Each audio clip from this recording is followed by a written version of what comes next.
Jake and Shelby, how you guys doing? Doing good. Good. How are you? I'm very good. So you guys are really interesting. You're a duo based in Nashville. I guess you would say indie pop, but it's really kind of more than that. You have a new single, "Shut Up and Kiss Me," but that's actually a re-record of a previous release. Really great song. And you have your last album, or actually was your debut album, "Learning to Love," came out last year. So tell me how you guys are doing. It sounds like you're very busy. Oh yeah.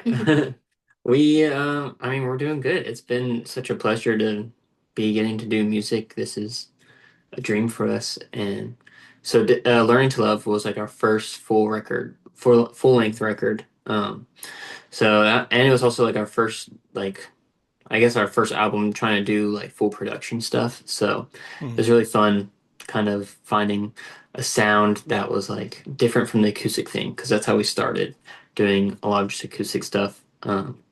So yeah, it was really fun to make that. And then now we're like in the stage of like, let's go and release some acoustic versions of the record because we also love the acoustic thing. So yeah, we're doing good Yeah. though. It's been fun. Yeah, and the acoustic thing is kind of what you guys got known for online, and social media has played a big part in what you guys have done. Tell me about that journey. What made you decide to start posting videos and kind of developing that part of what you guys are doing? Yeah.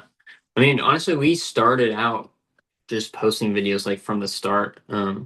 We met at a music school in Hendersonville, where you could just take like weekly lessons, and they had some like cover bands that you could join or audition to be a part of, and we were in those. So like that's where we first met, and then we started writing together after a while. So we had like been writing together and doing music in that way, but it wasn't anything like I don't know. We weren't even like really thinking about being like doing it professionally together or anything. Mhm. But after doing that for a while, we're like, let's be a duo. And like basically like right when we decided that we're like, okay, we're gonna start posting and doing it and doing the grind because we know like that's what you're supposed to do. So we just like started posting every day. And I mean to our surprise and yeah, I mean it just started going really well pretty quickly. And yeah, so we've kind of just stayed on that grind and tried to keep feeding the beast of social media. So Yeah, exactly. And you kind of had developed a strategy of releasing singles before releasing the full album, which it seems like that's a really good in terms of like streaming and that kind of thing. That's a really good avenue. Shelby, what did you like about that and getting your voice out there too? You have such a cool, interesting voice, I should say too. Thank you.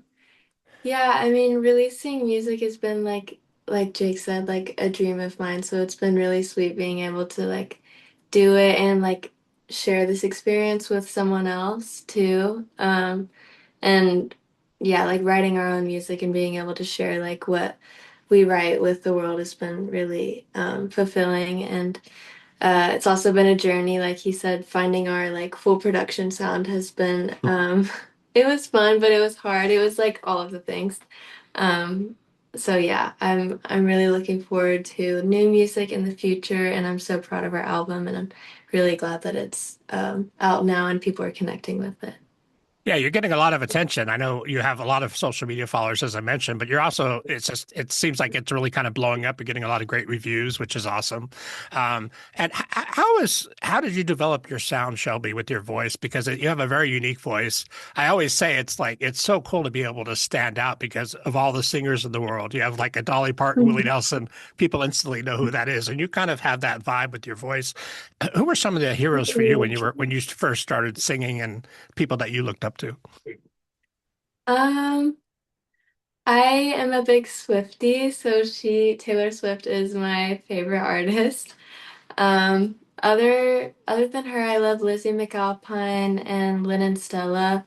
I feel like I had a voice teacher at Cedarstone, the place that we met, actually, who told me that my voice reminded her of Lynn and Stella, so that's how I got into her, and she's been really inspiring ever since I started listening. Um, I also like Madison Cunningham. She's a really good guitar player too, and her Mhm. voice is really pretty. But I don't know, that's a good question, but I feel like, I mean, I've been in voice lessons for a while now. Well, I haven't been in them for like a year or so at this point.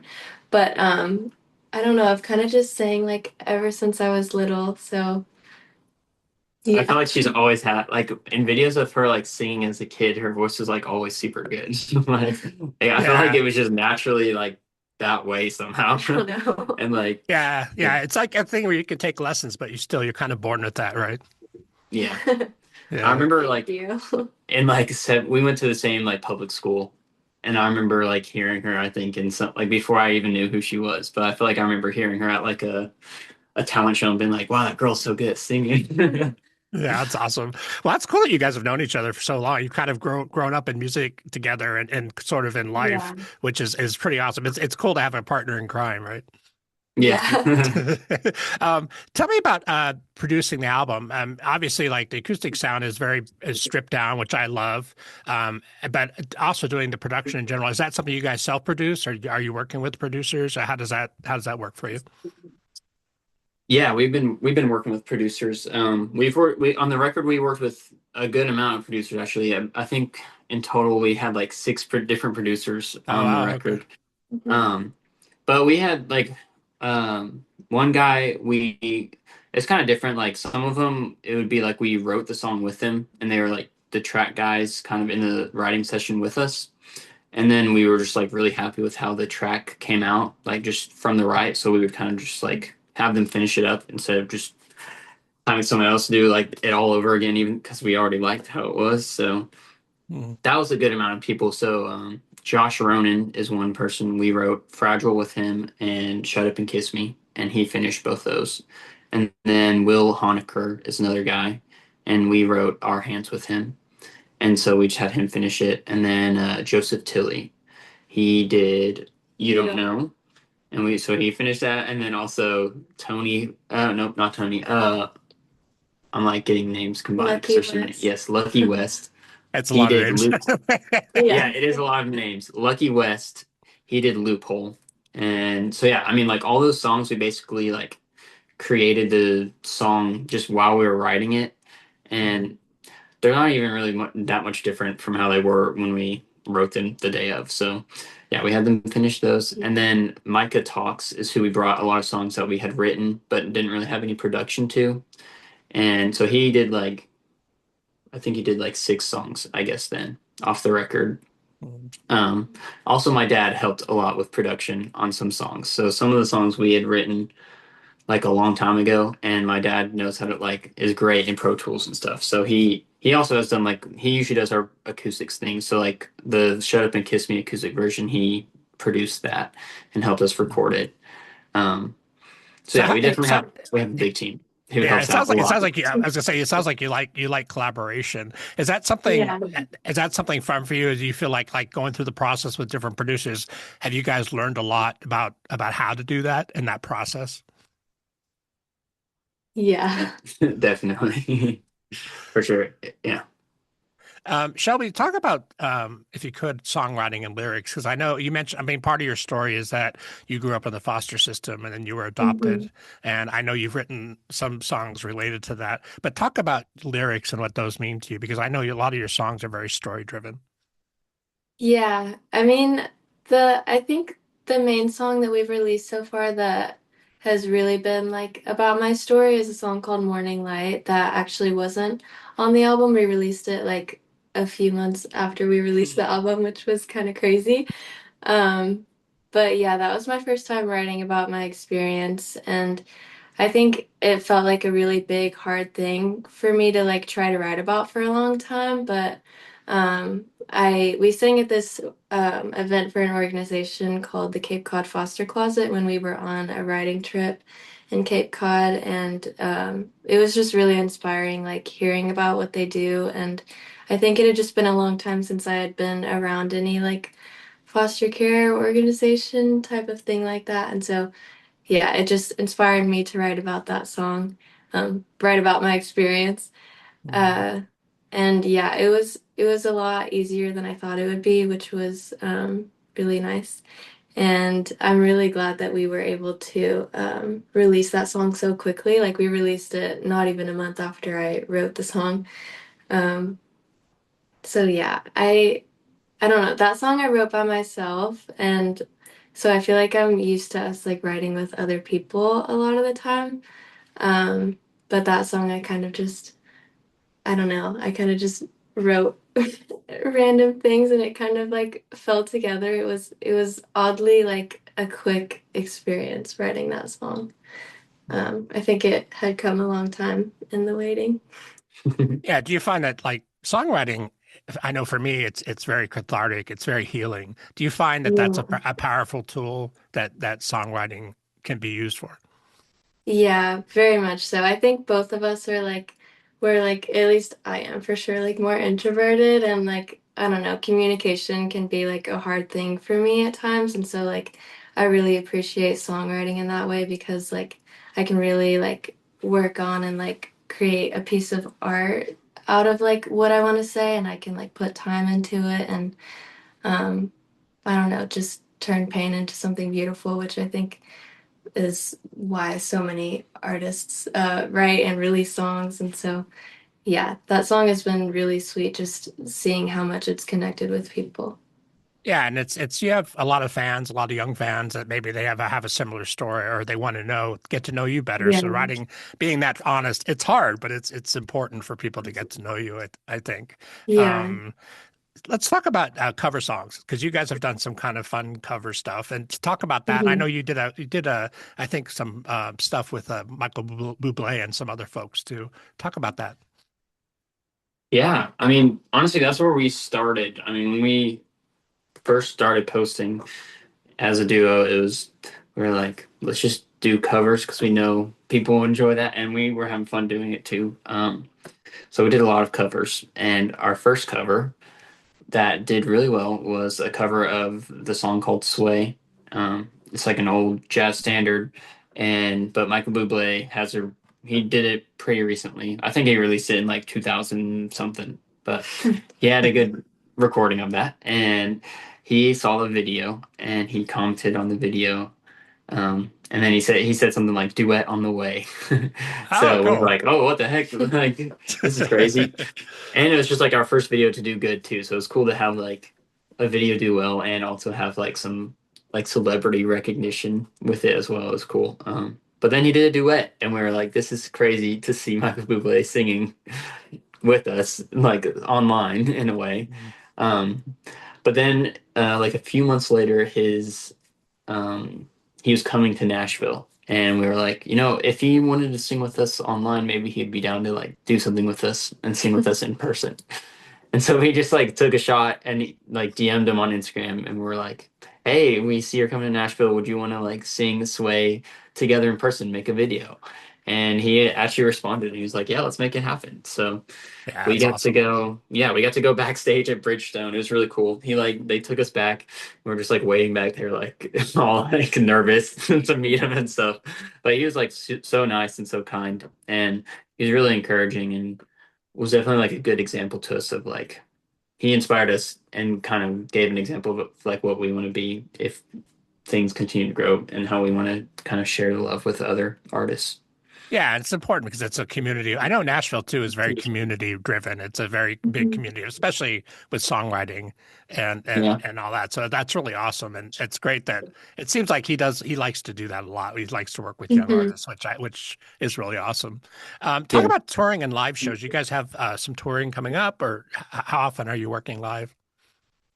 Yeah.